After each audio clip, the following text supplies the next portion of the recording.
રાજવંશ villa, એક નવી શરૂઆત। દિલ્હીના બહારના છેડા પર છતરપુર ફાર્મ્સના ગાઢ જંગલની વચ્ચે એક બંગલો હતો, રાજવંશ વિલા। 500 વારનો પ્લોટ, ચારે બાજુ ઊંચી દિવાલો અને દિવાલોની બહાર ફક્ત સન્નાટો અને ધુમ્મસ। ડિસેમ્બરની રાત્રિઓ અહીં એટલી ઠંડી હોય છે કે શ્વાસ લેતી વખતે હવા પણ થંભી જાય। આદિત્ય રાજવંશ તે રાત્રે દુબઈ જવા નીકળી ગયા હતા। 18 દિવસની બિઝનેસ ટૂર। ઘરમાં ફક્ત 2 જ લોકો બચ્યા હતા, અવની અને વિરેન્દ્ર। બાકીનો સ્ટાફ સાંજે 7 વાગ્યા સુધીમાં જતો રહેતો।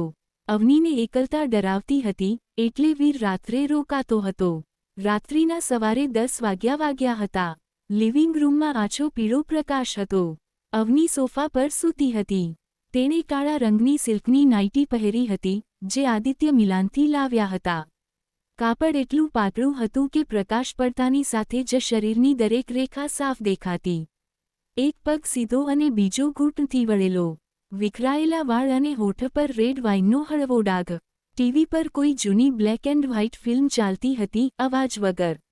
રસોડામાંથી ચમચીનો અવાજ આવ્યો। વીર દૂધ ગરમ કરી રહ્યો હતો।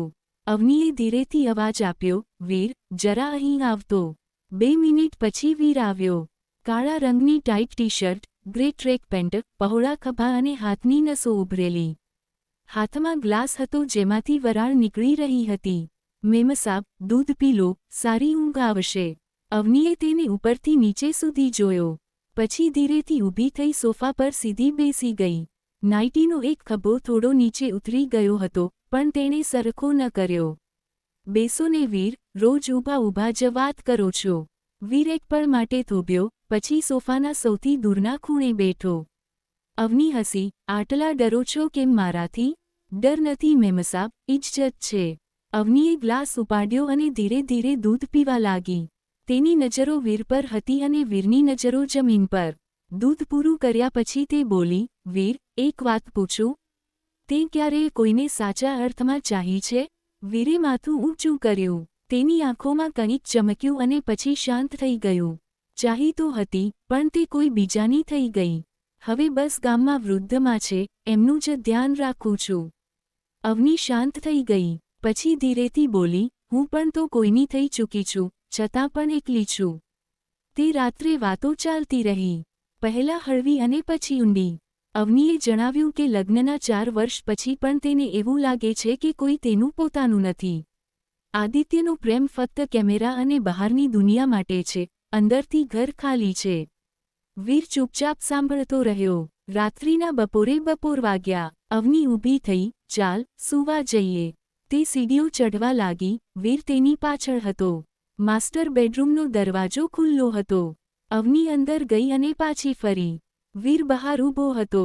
અંદર આવને, દરવાજો બંધ કરી દે, ઠંડી લાગે છે। વીર અંદર આવ્યો અને દરવાજો બંધ કર્યો। રૂમમાં ફક્ત બેડસાઇડ લેમ્પનો પીળો પ્રકાશ હતો। અવની બેડ પર બેસી ગઈ। વીર ઊભો રહ્યો। બેસો ને, અહીં બેડના કિનારે। વીર બેસી ગયો। બંનેની વચ્ચે 1.5 ફૂટનું અંતર હતું। અવનીએ પોતાનો દુપટ્ટો ઉતાર્યો, વાળ ખોલ્યા। પછી ધીરેથી બોલી, વીર, આજે મને બહુ એકલતા લાગે છે। વીરે કંઈ ન કહ્યું, બસ જોતો રહ્યો। અવનીએ પોતાનો હાથ આગળ વધાર્યો અને વીરના હાથ પર મૂકી દીધો। વીરનો હાથ ગરમ હતો। તેણે હળવેથી આંગળીઓ દબાવી। અવનીની આંખો બંધ થઈ ગઈ। પછી વીરે ધીરેથી કહ્યું, મેમસાબ, હું તમારો નોકર છું। અવનીએ આંખો ખોલી તેની આંખોમાં જોયું, આજના દિવસ માટે। ફક્ત આજના દિવસ માટે તમે મારા પોતાના છો। બસ આટલું જ કાફી છે। વીરે તેનો હાથ પકડી લીધો। અવનીએ પોતાનું માથું તેના ખભા પર ટેકવી દીધું। બંને બસ બેસી રહ્યા, સવારના પહેલા કિરણ સુધી। એક નવું જીવન, સાવિત્રી।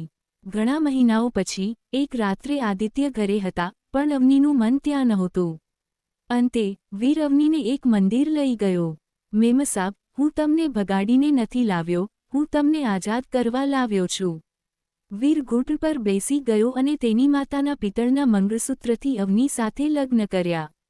તેણે આદિત્ય માટે એક પત્ર પણ લખી દીધો હતો જેથી કોઈને શંકા ન જાય। અવની હવે સાવિત્રી બની ગઈ હતી। બિકાનેરથી દૂર એક નાના ગામમાં માટીના ઘરમાં તે વીર સાથે રહેવા લાગી।